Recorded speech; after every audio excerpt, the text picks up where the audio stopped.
Bonjour, j'espère que vous allez bien. Aujourd'hui, nouveau pick-up vidéo. Je vais vous montrer ce que j'ai accumulé durant le dernier mois. C'est des articles qui sont plutôt orientés hiver-printemps, mais on a aussi des essentiels. Je vous montre tout ça dans cette vidéo. Sans plus tarder, c'est parti. Donc, pour commencer, ici, j'ai, selon moi, mon plus beau card jacket dans ma garde-robe. C'est un jacket card qui est brun avec une capuche. Ce que j'aime beaucoup de cette jacket là, c'est bien entendu sa couleur.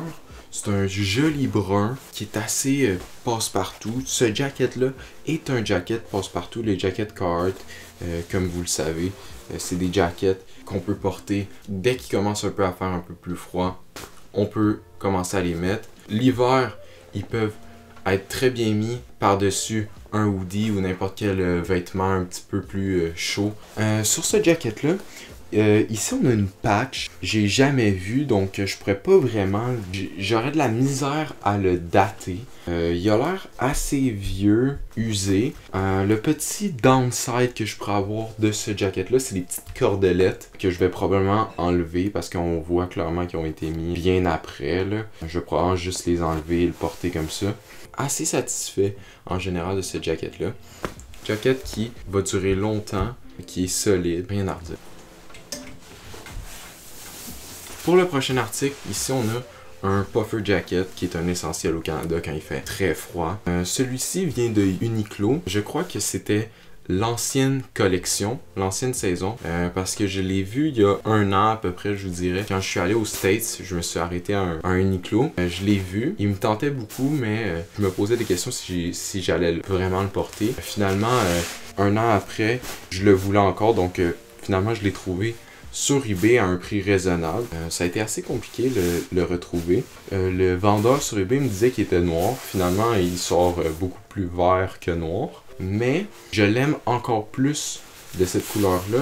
J'avais déjà un puffer jacket avec une capuche, mais j'en voulais un, pas de capuche, un petit peu plus crop. Et c'est ce que je retrouve dans ce puffer-là.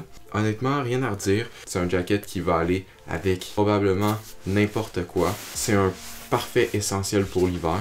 C'est à peu près tout. Après ici, je vous l'avais dit dans le dernier pick-up que j'allais probablement m'acheter une autre paire de double knee. C'est chose faite. Je l'ai acheté en beige parce que j'avais pas de pantalon beige et je trouve que ça permet de faire une rotation dans tous mes pantalons à la place de porter que du noir ou des jeans bleus ou n'importe quoi. J'avais pas une paire tan comme ça. C'est une paire de pantalons B136 comme mon autre. À la différence que celle-ci n'est pas une 32-30 mais une 33-34 mais qui a été tellement lavée qui fit, je dirais 32. Donc un petit peu plus long que mon autre, un fit un petit peu différent à cause de la grandeur qui change. Ce que j'aime de cette paire là, c'est le fade qui part ici. On dirait que la personne a porté souvent un t-shirt qui s'arrêtait là, puis à force de les porter, ont été fade juste sur les jambes, avec quelques paint splatter ici. Honnêtement, je crois que tout le monde devrait en avoir une présentement en 2020. Je pense que c'est une paire de pantalons qui est là pour durer. Une paire de pantalons baggy, on se trompe pas généralement. Les cartes, double knee.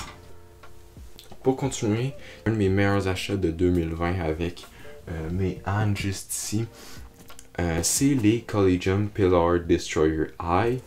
C'est une paire qui est made in Italy. On ressent vraiment la qualité quand on y touche et quand on la regarde en vrai. C'est vraiment frappant.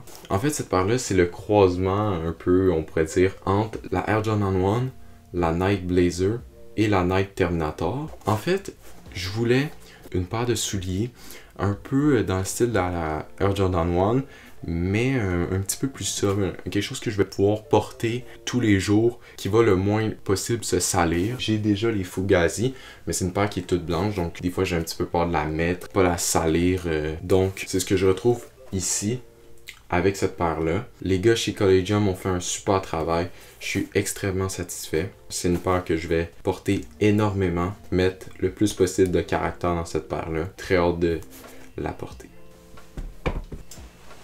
Alors ici, on a une paire de Levi's 505 avec un super fade selon moi, qui est très jolie, que j'ai acheté sur eBay à un prix assez raisonnable.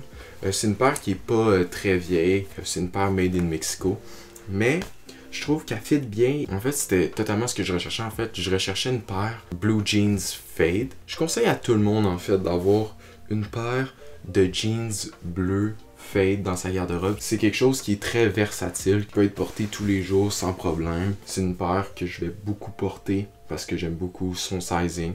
Je trouve qu'elle me fait assez bien. J'ai pas mal rien d'autre à rajouter. That's it.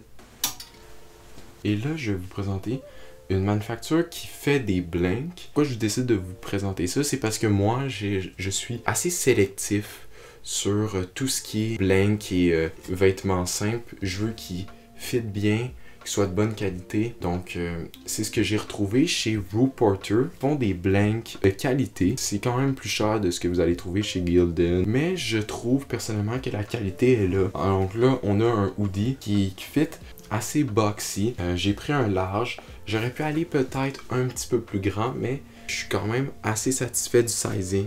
J'ai aussi des t-shirts que je vais vous montrer. Ils font des t-shirts. Alors là, j'ai pris en noir, mais c'est un noir qui est comme un peu fade vintage. Un noir qui tourne un petit peu plus sur le gris. Un gros col qui colle vraiment au cou.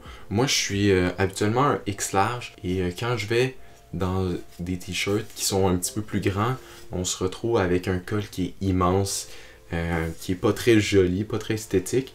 Mais avec ce genre de collet-là, ça couvre bien tout le cou. C'est des t-shirts qui sont épais, on sent quand même une bonne qualité. Je vous dirais de faire attention, moi je suis un X large, X large. La plupart du temps, j'ai pris medium et il me fait parfaitement selon moi. C'est selon moi dans les meilleurs blanks que vous pouvez acheter.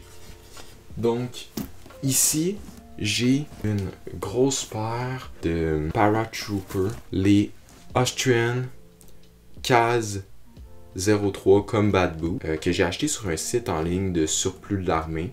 Honnêtement, c'est une botte tout terrain. Les bottes de combat, je crois que tout le monde aussi devrait avoir une paire de bottes de combat, peut-être une paire de bottes Vietnam Era. C'est des bonnes bottes qui vont durer, surtout à la neige qu'on a au Canada, pour pas détruire n'importe quel soulier après 2 semaines. Je pense que c'est quelque chose qui est assez underrated où que je suis. Ce genre de bottes là, ça sort un peu de ma zone de confort, mais je suis très content d'en avoir une. Je vais pouvoir expérimenter différents styles, que du bon. Alors ici, je trouvais pertinent de vous montrer un petit bandana necklace que je me suis fait. Très fortement inspiré de ce que Capital font et Palm & Joel plus récemment. Je pense que c'est quelque chose qui est assez inusité. Les colliers un petit peu tressés. J'aime beaucoup la Teo Tie. J'aurais voulu m'en procurer, mais malheureusement, ça sold out assez vite. J'ai essayé de me faire ça. Je suis quand même assez satisfait du résultat. Je me suis fait ce DIY-là pour, en fait, m'éviter de payer un prix exorbitant là, pour simplement un bandana tressé. Je pense que je peux trouver une façon de porter ce collier-là d'une façon assez intéressante. On verra ce que j'en fais, le bandana necklace que j'ai fait. Pour conclure, ici j'ai un Polar Fleece que j'ai acheté au Uniqlo de Montréal. C'est une pièce que je me réservais spécialement pour cette vidéo-là.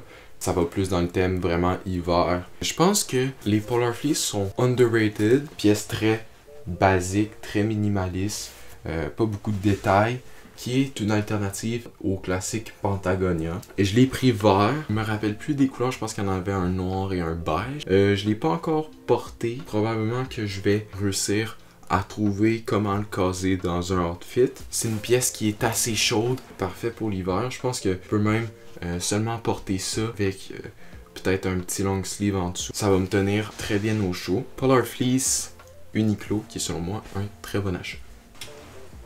C'est ce qui conclut la vidéo. Vous pouvez aller me suivre sur Instagram à malserve-du-bas. C'est là que je suis le plus actif. Ou sinon, on se retrouve aux prochaines vidéos. Pendant ce temps-là, prenez soin de vous, faites attention, à la prochaine.